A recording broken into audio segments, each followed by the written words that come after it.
2021 Porsche 911 Turbo S Pros and Cons Review, just shy of perfection.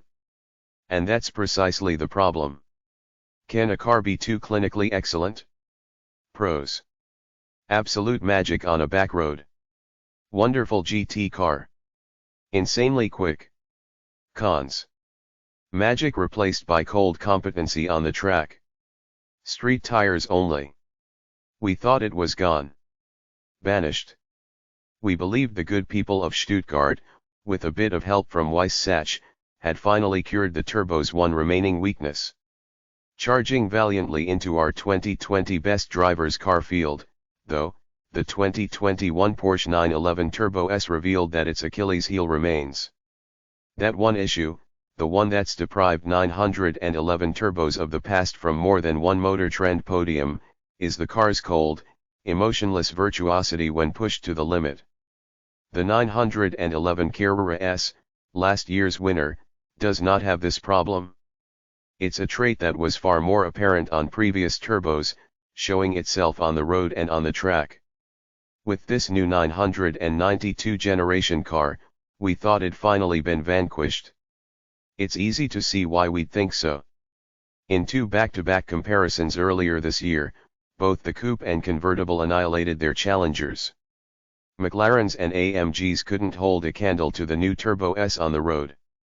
And frankly, things weren't much different this time around.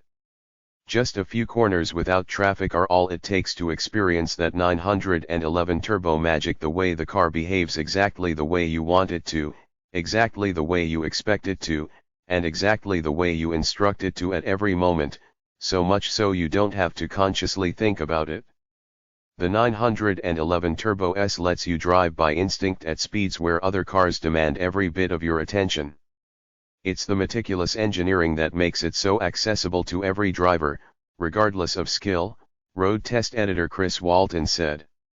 Anyone can jump into it and exceed their expected levels by the second corner, I'm guessing. That's it, we thought. The old 911 Turbo is dead. Long live the new Turbo.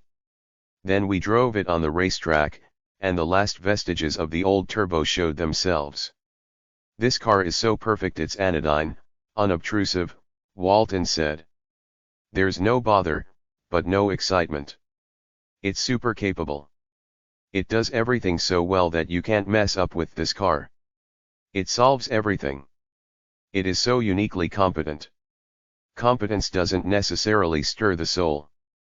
Without a doubt, it's the best car on Angeles Crest Highway, senior features editor Johnny Lieberman said, but on the track my feelings about it went down.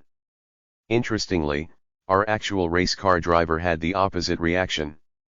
There's a lot more GT3 stirred into the Turbo S than there used to be in the old days, Randy Pobbs said after hot laps of WeatherTech Raceway Laguna Seca. I felt so much like the car was an extension of myself. It was just locked into my driving so beautifully. Pobbs' inversion of opinion continued on the road. This car's only flaw is that it shows no fangs. It's just so drivable that it rarely challenges. Its performance is at the forefront of the modern sports car fleet, and it's so refined that it is not as entertaining. Either way, everyone felt much of the personality Porsche injected into the 911 Turbo S vaporized at some point in their drive, and it was back to making big numbers in the most efficient manner possible, not the most emotional. Partly to blame, we think, are the tires. Pirelli P0s are great tires, and they do a phenomenal job on the road, even with this kind of power behind them. On the track, though, even Pobbs agreed they just don't have the capability to keep up with this 911.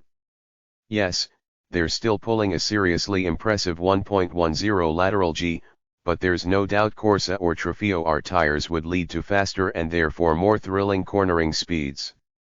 Would that be enough to reignite the spark? We think it might.